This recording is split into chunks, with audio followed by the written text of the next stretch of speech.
This is a Samsung Galaxy Z Fold 5, and honestly, a lot of people have issues with this device. Now, this may seem like a stretch, but this is something that I genuinely do want to talk about because this is probably the biggest question that I get asked on a day-to-day basis when it comes to my comments on these Z Fold videos. A lot of people ask me, genuinely, how usable this cover display is. And I think a lot of people do because a lot of people are concerned that they're gonna have issues when it comes to using this phone on a regular basis. And I don't blame them. This cover display is absolutely narrow. There's no hiding that. This phone is a very weird aspect ratio when you're looking at it from the outside. Now, a lot of that has to do with the fact that this is all done to keep this inner display this aspect ratio, which I honestly think is perfect for foldables. This makes a lot of sense, and I'll tell you why, but it does hinder the outer display experience. When it comes to me and my personal use case though, it really couldn't be further from the truth. So I want to make this video to kind of educate some of you as to why I think that the outer display is actually one of the better displays that you can get on any phone. And I know that sounds like a really big stretch, but just hear me out and watch this video all the way through because I will do my best to try to explain why I think that this isn't an issue and a lot of people are kind of just making it bigger than it is. Before we get into it though, a like and a sub to the channel is always appreciated. It really does mean a lot, and I just want to say thank you guys so much. We're almost at 24,000 subscribers, which is just incredible. So thank you, thank you. So this is the Z Fold 5, right? And this is its inner display. And in my opinion, this inner display for any foldable makes the most sense. It has very slim, very slim bezels. It has a really nice usable aspect ratio, especially when it comes to typing, which I will show you. And it has a lot of use cases that just make a lot of sense for when it comes to, you know, what you're going to be doing as a user. So if I hop into Twitter over here and I'm just going through scrolling, you can see that images fit the screen very nicely. It's very easy to read. There's a lot of text, you know, just threads in general are very easy to read. And I have no issue using Twitter on this device. The margins are very nice, so the content isn't super large and stretched out. And in general, this is a really nice experience. When it came to the Fold 4 and the Fold 3, this was a lot different because Twitter hadn't been updated properly for the size of the display, but now it is night and day. But where this display genuinely makes more sense is when you start doing things like split view. So if I take YouTube just as an example here, you can see that I still have a ton of very readable content on the left side here when I'm looking at Twitter. I have this post, and this one from John Rettinger. So there's 3 threads or 3 tweets that I'm seeing on this side.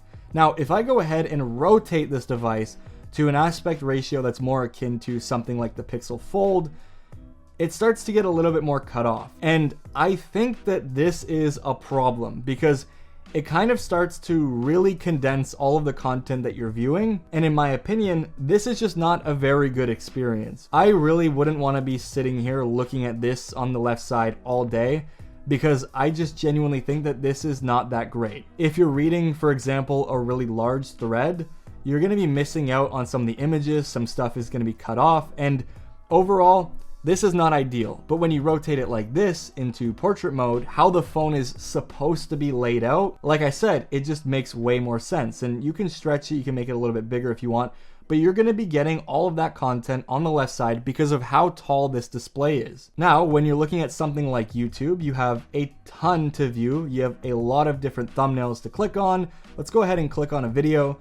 You have the video across the whole top of the display, basically taking half of the top. You're able to view comments and just sit there and read through everything without any issue. So for me, personally, this is amazing because it makes responding to comments a lot easier. It makes, you know, typing comments or giving criticism or any sort of response to my friends very easy while I'm still watching the content above. And overall, it's just a really nice experience. Now, when I rotate it, you see that I have the suggestions on the side.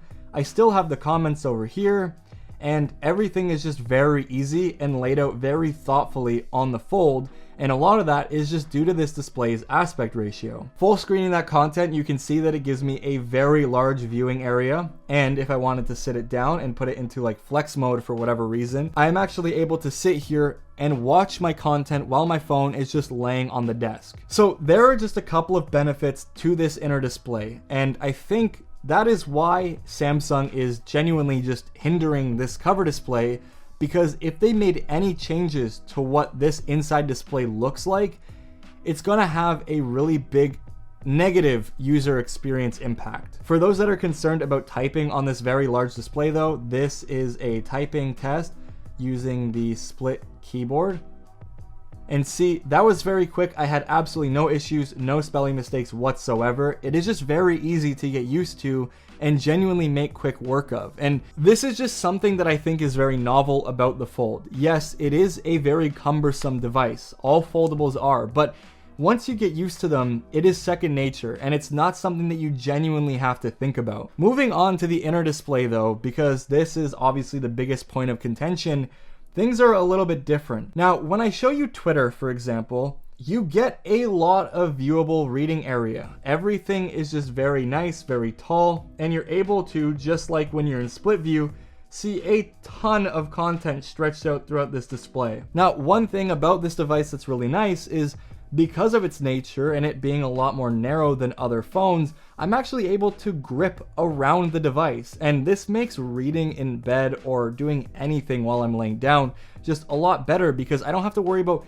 balancing my phone awkwardly. I can genuinely get a pretty good grip on it while I'm reading through all of the content that I want to. And when it comes to typing on the inner display, this is no big deal at all. Typing on the inner display is amazing, especially if you use a good keyboard.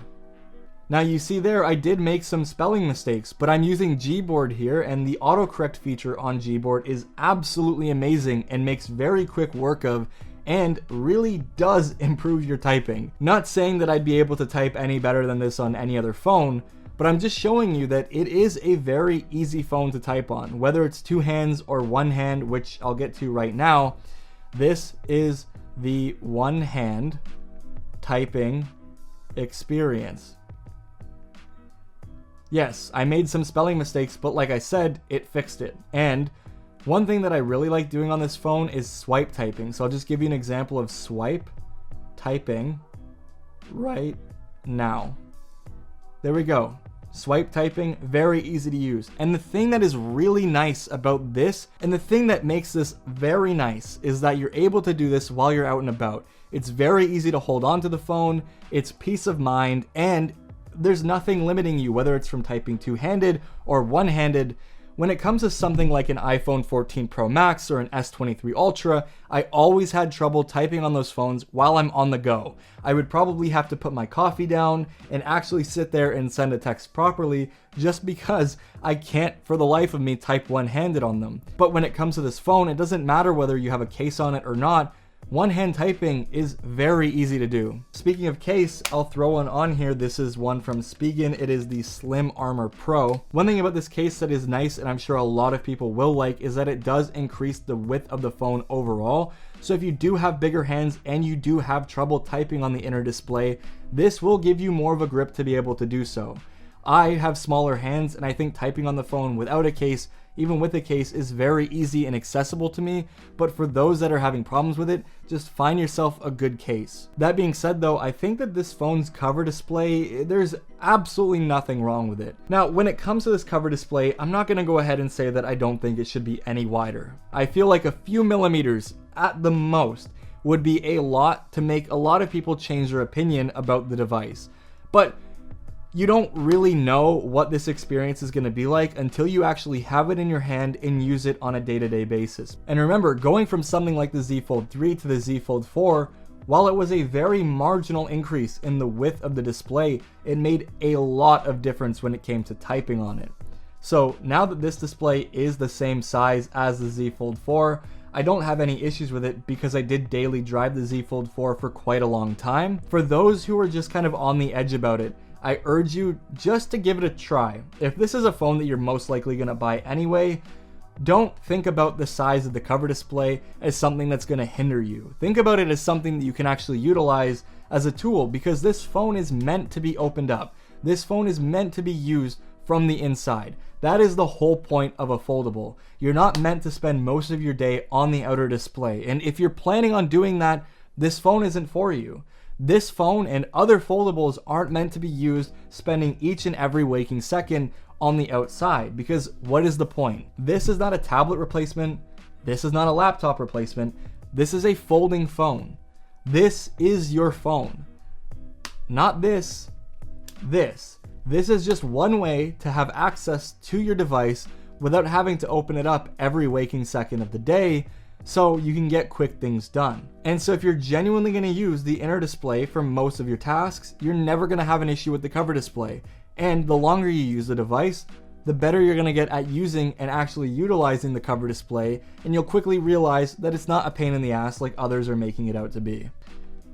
So anyways, thank you all so much for watching this video. If you enjoyed it, leave a like and a sub down below. I'll see you all in the next one. Peace out.